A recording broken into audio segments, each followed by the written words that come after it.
BBA, BCA, BCom computer కోర్సులో 100% placement లభించే ఏకైక డిగ్రీ కాలేజ్ కూకట్పల్లిలోని i3 డిగ్రీ కాలేజ్ 8367215215. నమస్తే అమ్మా. నమస్తే తల్లి. అమ్మ, హోలీ అంటే full of colours, full of bhang festival, full of vibrant festivals అట్లానే అనుకుంటాం కానీ అవునమ్మా. అసలు సనాతనంలో చూస్తే కనుక హోలీకి పరమార్థం వేరే ఉందమ్మా. ముఖ్యంగా మధురై అటు సైడ్ ఆల్మోస్ట్ ఒక 40 days ఏమో చాలా గ్రాండ్ లెవెల్లో చేస్తారంట. అవన్నీ విశేషాలు ఈ రోజు తెలుసుకుందాం. అసలు మీరు ఇందాక ఆధ్యాత్మికంగా ఒక మాట అన్నారు కదా, అసలు దీనికి పేరేమిటి? హోలీ అంటున్నాం గాని మనం దీని పేరు హోలీ. ముందు రోజు ఏం చేస్తారు? ఇవాళ రంగులు వేసుకోవడానికి ముందు ఇప్పుడు కాముని కాలుస్తాం, కామదహనం. కామదహనం అది కదా ప్రాధాన్యం. కామదహనం అయ్యాక వచ్చేటటువంటి ఉత్సవం హోలీ. హోలీ ఫాల్గుణ పూర్ణిమ మనం కామదహనం అయ్యాక చేసుకునే ఉత్సవం. కామదహనం అంటే ఏమిటి? కామదహనం, కామము అంటే కోరిక. కోరిక ఏ కోరికైనా సరే. ఇప్పుడు మనకి లోకంలో ఒక దురభిప్రాయం ఉంది, కామం అనగానే స్త్రీ పురుష సంబంధమైన ఆకర్షణలకు సంబంధించింది అని. అదే కాదు, నాకు ఇప్పుడు ఐస్ క్రీమ్ తినాలనిపిస్తే అది కామమే, మంచి చీర కట్టుకోవాలనిపిస్తే కామమే, సినిమా చూడాలనిపిస్తే కామమే. డెస్పిరేషన్ లాగా కాదు, వాంటింగ్నెస్, కోరిక. కోరిక ఏ కోరికైనా సరే. ఇటువంటి కోరికలు ఏమైనా ఉంటే వాటన్నింటినీ వదిలేసాయి. అప్పుడు ఏమవుతుంది? ఈ కోరికల్లో మనకి హానికరమైనవన్నీ తగలబడిపోయి మనకు అవసరమైనటువంటివి ఉంటాయి. కోరిక లేకుండా చెప్తాను, తేడా ఉందమ్మా. నీడ్స్ అండ్ వాంట్స్ అని ఉన్నాయి ఇంగ్లీష్ లో. నీడ్ అంటే ఏమిటి? అవసరం. వాంట్ అంటే కోరిక. రెండిటికి తేడా ఉందా? ఆకలేస్తే అన్నం తినడం నీడ్, ఫలానా అన్నం తింటాను అనుకోవడం కోరిక. మనిషి బతకడానికి అవసరాలు తీరితే చాలు, కోరికలు మనని అనవసరంగా లేనిపోని ఇబ్బందులకు గురి చేస్తాయి. మనిషి కోరిక లేకుండా ఎట్లా? ఇప్పుడే అడిగావు, కోరిక లేకపోతే ఎట్లా అని. కోరికలు ధర్మబద్ధమైన ఉండడంలో తప్పులేదు. నాకు ఆకలేసినప్పుడు అన్నం దొరకాలి అనుకోవడం తప్పులేదు. నేను ఉండడానికి మంచి మళ్ళీ అండర్లైన్ చేసుకోండి, మంచి ఇల్లు ఉండాలి అనుకోవడంలో తప్పులేదు.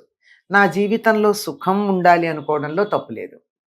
కానీ నేను కష్టపడకుండానే నాకు పంచపక్ష పరమాన్నాలు రావాలి, నేను ఏమాత్రం శ్రమ పడకుండానే బంగ్లాలో ఉండాలి, ఈ రోజుల్లో విల్లా అంటారేమో, ఉండాలి, అది కూడా గేటెడ్ కమ్యూనిటీలో విల్లాలో ఉండాలి, నేను ఏమాత్రం కష్టపడకుండానే నాకు అత్యున్నతమైనటువంటి పదవి రావాలి, ఇది అత్యాశలు. ఇట్లాంటివి లేకుండా నేను ఎంత ప్రయత్నం చేశానో అంత నాకు తీరాలి అని కోరుకోవడంలో తప్పులేదు. ధర్మబద్ధమైనటువంటి కామాన్ని మన శాస్త్రాలు ఎప్పుడూ కాదల్లా. కామం కూడా ధర్మబద్ధంగా ఉండాలి. ఈ ఇల్లు బాగుంది గనక నాకు కావాలి అని మనసులో అనిపించడంలో తప్పు లేదు. అట్లాంటి ఇల్లు నువ్వు కట్టుకో సంపాదించి, అంతేగాని ఇదే ఇల్లు నాకు ఇస్తావా ఇవ్వవా, నాకు కావాలి ఇది న్యాయం. ఇప్పుడు నేను నాకు అమ్మేసేయ్ కాదు, నాకు అమ్మేసేయ్, నేను చెప్పిన రేటుకి అమ్మావా గుడ్, అమ్మలేదా నేను తీసుకుంటా, ఇది తప్పు. దీన్ని ఒప్పుకోలేదు. కానీ అటువంటి ఇల్లు నేను కట్టుకోవాలని కట్టుకోవడంలో తప్పులేదు. ప్రతిదీ కూడా అంతే. అటువంటి ఏదైతే పనికిరాని కామం ఉందో ఆ కామాన్ని మించి ఇష్టం ఒకటి ఉంటుంది. ఇష్టం వేరు, కామం వేరు. అటువంటి కామం అవసరం లేనటువంటిది, మన ఊరికి ఆర్భాటానికి, ప్రదర్శనకి, నలుగురికి చెప్పుకోవడానికి, గొప్పలకి, దానికోసం ఉండే కోరికలన్నీ తగలబెట్టి మన అవసరాలని హాయిగా ఆనందంగా తీర్చుకునేటటువంటి పద్ధతికి వస్తే జీవితం కలర్ఫుల్గా ఉంటుంది. లేకపోతే ఏమవుతుంది? ఈ కోరికలు అనేటటువంటి మసి బారిపోతుంది. దాంతో లోపల ఉన్న దీపం బయటికి రాకుండా మినుకు మినుకుమంటూ ఉంటుంది. ఎప్పుడైతే అది పోయిందో అన్ని రంగుల కాంతులు మనకి చక్కగా రావటం జరుగుతుంది. కానీ మనం ఏం చేస్తున్నామమ్మా, ఇంట్లో ఉన్న ప్లాస్టిక్, పాత చినిగిపోయిన వస్తువులు, చెక్కలు, చారబాటాలు, అవసరం ఉన్నవి లేనివి అన్ని పడేస్తున్నాం. ప్లాస్టిక్ వేయకూడదు. అంటే మనం మనసుని శుభ్రం చేసుకుని అక్కర్లేని కోరికలన్నీ పక్కన పారేసి, ఇది అవసరమా నాకు, నేను ఇప్పుడు అర్జెంటుగా స్విట్జర్లాండ్ టూర్ వెళ్ళడం అవసరమా నా ఆర్థిక పరిస్థితిని బట్టి ఆలోచించుకుని స్విట్జర్లాండ్ వెళ్ళాను. మన దేశంలో స్విట్జర్లాండ్ లాంటివి కొన్ని ఉన్నాయి కదా, అక్కడికి వెడతాను అని సర్దుకుని ఈ స్విట్జర్లాండ్ కోరికని హోలీ మంటలో పడేద్దాం. అట్లా మనసులో అక్కర్లేని వాటిని తీసేసినట్టు దానికి సింబాలిక్గా ఇంట్లో అక్కర్లేనివి తీసి పడేస్తాం. అంటే సంవత్సరం అంతా వాడినవి, నేను ఇంకోళ్ళకి ఇస్తే కూడా పనికిరానటువంటివి కొన్ని మనం ఇస్తే పనికొస్తాయి కదమ్మా. నేను కొత్త ఫ్రిడ్జ్ కొనుక్కున్నాను, పెద్దది, చిన్నది ఉంది ఇంట్లో, మన ఇంట్లో పనిచేసే వాళ్ళకో మరొకళ్ళకో కొనుక్కోలేని వాళ్ళకమ్మా, కొత్తగా నీ కూతురుకు పెళ్ళయింది కదా, ఈ ఫ్రిడ్జ్ ఇచ్చేసేయి, తర్వాత వాళ్ళు డబ్బున్నప్పుడు కొనుక్కుంటారు, నీ ఇచ్చేయచ్చు. అంతేగాని పాడైపోయింది దాని మీద 10,000 పెడితే గానీ బాగుపడదు అనుకున్నటువంటి ఫ్రిడ్జ్ తీసుకెళ్లి వాళ్ళకి ఇస్తారా? ఇవ్వరు కదా. ఇచ్చేప్పుడు బాగు చేయించి ఇవ్వాలి. ఆ రకంగా పనికి రానివి ఏవైతే ఉన్నాయో వాటిని ఇతరులకు ఇవ్వగలిగినవన్నీ ఇచ్చి మిగిలినటువంటి వాటిన్నిటిని అందులో పడేయాలి. అదమ్మా హోలీ నాడు చేసేటటువంటి పని. అంతేగాని ప్లాస్టిక్ అస్సలు వేయకూడదు.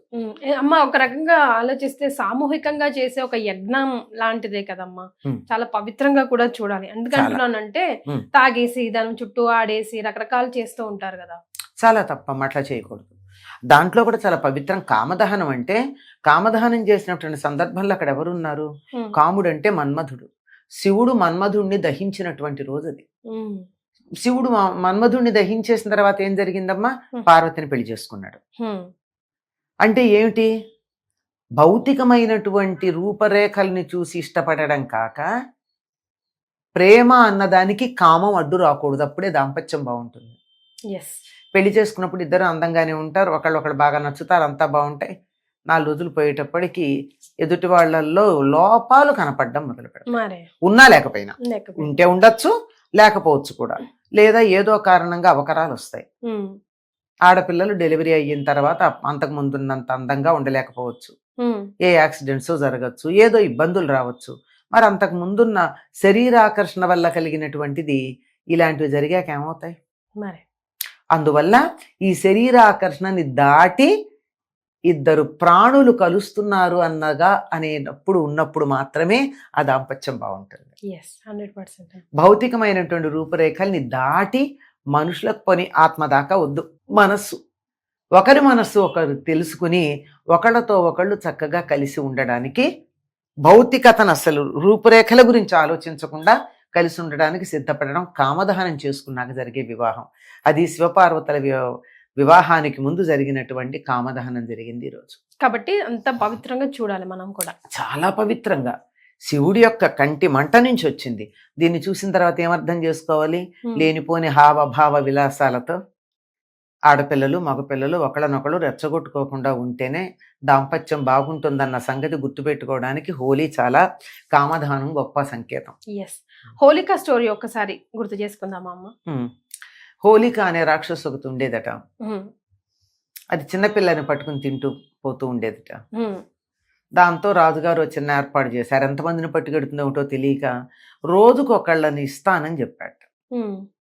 మిగతా పిల్లలు కాస్త జాగ్రత్తగా సిస్టమేటిక్ గా ఉంటుంది, సావడం కూడా గుడ్డిలో మెల్లనుకున్నాడేమో.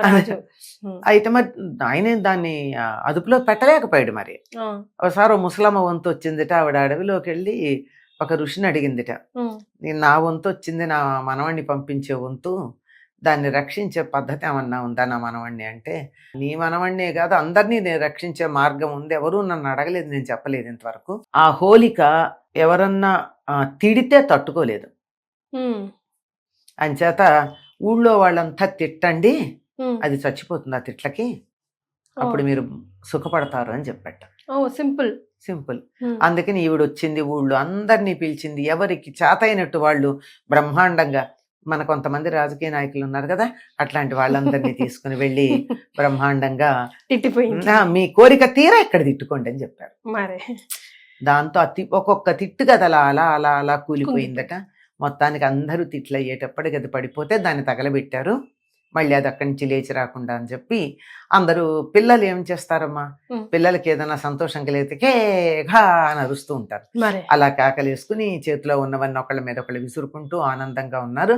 అదే రంగులు విసురుకోవటంగా ఆ దుఃఖం పోయి రంగులు వచ్చాయి అని చెప్తారు. ఇట్లాంటిదే బర్మా మొదలైన దేశాల్లో కూడా ఇటువంటి కథలే మనకు లోకంలో ఉన్నాయి. ఎస్. వాళ్ళు 3 రోజులు చేసుకుంటారు. ఓ మధురైలో 40 డేస్ ఆల్మోస్ట్, ఇక్కడేమో అది మనకి సెలబ్రేషన్. మధురైలో అసలు ఇలాంటి పెద్దగా ఏముండవు. అక్కడ ఎంతసేపు ఆనందంగా అందరూ కూడా రాధాకృష్ణులుగానే భావన చేసుకుని తిరుగుతూ ఉంటారు. అసలు మీరు రాధ కాదు అని ఎవరిని గురించి అనుకోలేం. మరే ఆడపిల్లలందరూ రాధల్లాగానే, మగపిల్లలందరూ కృష్ణుడు లాగానే వాళ్ళు తయారైపోయి అసలు ఎంత ఉత్సాహంగా ఉంటారో. ఎప్పుడన్నా వెడితే అసలు మధుర చూడాల్సింది హోలీ సందర్భంలోనే వెళ్ళి చూస్తేనే చాలా బాగుంటుంది. అంత అద్భుతంగా ఉంటుంది అనమాట. మనం అంతా బృందావనంలోనే ఉన్నాం అనిపిస్తుంది మధుర అంతా. అంత బాగుంటుంది. ఆ రోజు అంటే హోలీ రోజు ముఖ్యంగా పౌర్ణమి కాబట్టి స్పెషల్ గా మనం అమ్మవారి ఆరాధన గాని ఏమైనా లైక్ ఏ విధంగా చేస్తే బాగుంటుంది అంటారమ్మా? ఆ రోజు మామూలుగా చేసుకునే పాల్గొన పూర్ణిమ నాడు చదివితే చాలా మంచిదని నేను విన్నాను అమ్మ. ప్రతి పూర్ణిమకి కూడా చేసే పని ఏమిటంటే సూర్యాస్తమయం అయ్యే సమయానికి, అంటే చంద్రోదయం అయ్యే సమయానికి తులసి దగ్గర పాలు పెట్టి, పాల మీద మూత లేకుండా పెట్టి లలితా పారాయణ చేసి చంద్రుడి వెన్నెల కిరణాలు అందులో పడేట్టుగా, అప్పుడు దాంట్లో కొద్దిగా బెల్లం వేసి అది అందరూ తీసుకుంటారు. కొంతమంది దాన్ని అక్కడే చిన్న కుంపట్ లాంటిది పెట్టి దాంట్లోనే కొంచెం బియ్యం వేసి మొత్తం అంతా పరమాన్నంలాగా తయారు చేసేట్టు కూడా చేస్తారు. ఏది చేసినా అది అమ్మవారికి ఆవిడ శరత్చంద్ర నిభానన అని చెప్తారు కదా. అంతేకాకుండా ఆవిడ 16 కళలతో పూర్తిగా ఉంటుందని, అందువల్ల పూర్ణిమ నాడు అమ్మవారిని ఆరాధించటం, అందులో చంద్రోదయ సమయానికి ఆరాధించటం మరీ ప్రధానంగా చెప్తారు. ఇంకొక విశేషం మాత్రం ప్రధానంగా చెప్పుకోవాలి. పాల్గొన పూర్ణిమ నాడే సీతారాముల కళ్యాణం జరిగింది. కానీ మనం ఇప్పుడు చేయం కదమ్మా. చేసుకోవచ్చు, ఎవరొద్దన్నారు. మరి సీతారామ కళ్యాణం మనం ఉగాది తర్వాత చేస్తున్నాం, నవమి నాడు చేస్తాం. ఎందుకు చేస్తాం? ఎందుకంటే ఆయన పుట్టినరోజు గనక. దేవతామూర్తులకి ఇన్ని సందర్భాల్లోనూ కళ్యాణాలు చేయొచ్చు, శాంతి కళ్యాణాలు. మనం ఆ రోజు చేసుకుంటున్నాం. Right. Thank you so much అమ్మా. నమస్తే.